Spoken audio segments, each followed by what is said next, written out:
We are back with another daily reflection on the Daily Vedantic. Today's episode is on what is real. Prepare to get trippy. What is real? If I were in a room with you right now and I said, name something that's real, you might look around and, well, first you'd probably laugh because that's so easy. And then you'd look around and maybe you'd put your hand on a table in front of you and say, well, this is real. And your rationale for what is real would be, well, you can touch it. And you and I can both perceive it. You can hold it. Feels solid. My hand stops when it knocks on it, so it must be real. Vedanta does not define reality based on what we perceive. And there's a simple reason for that. It's so simple. As a culture, as society, we never even talk about this example. And yet, every day we experience it. The example that the Upanishads have talked about for thousands and thousands of years. There's been a portion of the Vedas that go back to 6,000 BC in the last few years that we found. So one of the oldest concepts within humanity is around the dubiousness of trusting our perceptions. And here is the example.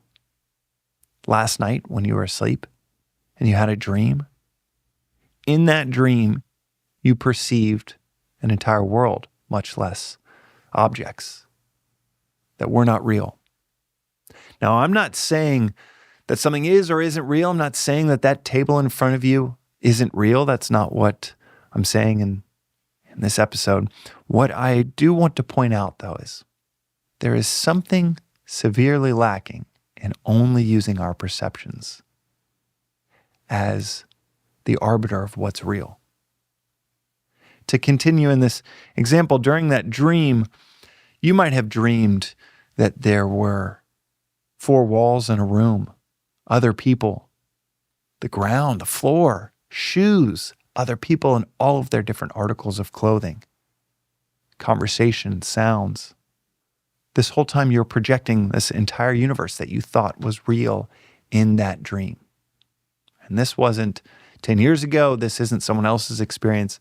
This is, for many of us, hours ago, where you were sure what you were perceiving and that realm that you were in was real based on your perceptions. Vedanta is such a rational philosophy. It's not asking anyone to make any leaps of faith. It's simply pointing out, during that dream, right before you woke up, you swore that world was real. You were projecting the whole thing, and you didn't even know what was going to happen. You didn't know what people were going to say, what drama was going to unfold, and yet you were creating the entire universe. Projecting it, manifesting it, all in your mind. And what the Vedas are saying, what the Upanishads, the end portion of the Vedas, where all of the crystallized philosophy belongs, this philosophy is saying that this waking state is just an elevated version of that dream. That reality is so much more infinitely ornate than the room that you're in right now. Language is so limited to even try to describe it that it's simply just described as awareness itself or consciousness itself. Diving into what the Vedas describe as reality is for another episode. But right now in this practice of Vedanta, of questioning everything, not taking anything for granted, and reflecting each day, the only thing that I would like to provoke within us is this question of, can I trust my perceptions to be the arbiter of what is real? Especially when every day, maybe multiple times, if you remember various dreams that you had, every day we wake up from an experience where our perceptions had nothing to do with reality. Throughout history, we have so many examples where something that felt intuitive, like the earth being at the center of the universe and the sun obviously spinning around us because you look up and you see the sun going around the earth, only to realize, wow, that was way off. In fact, the exact opposite is true. We were going around the sun, not the sun going around us. We have so many examples in human history where it seemed obvious that something was true, and it turned out not to be the case. And one of the oldest ideas in human history, one that I had never really listened to till about 10 years ago, is all around this question. Just because you can perceive it, does that mean it is real?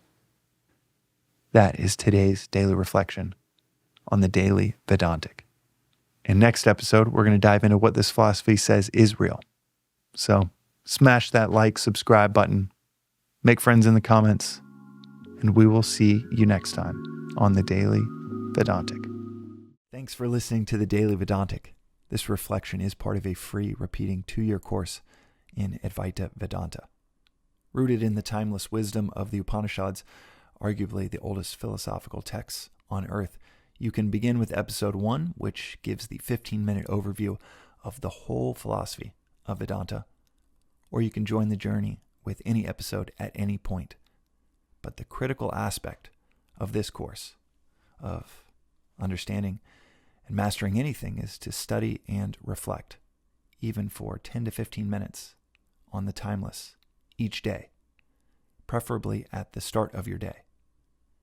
As is said in this philosophy, reflection is 100,000 times as powerful as listening. So listen, journal, sit with, discuss these concepts, or ask questions at thedailyvedantic.com with our AI-powered chatbot informed by about 700 episodes here, as regularly as one can if you want to see clarity and peace almost effortlessly unfold in your daily life.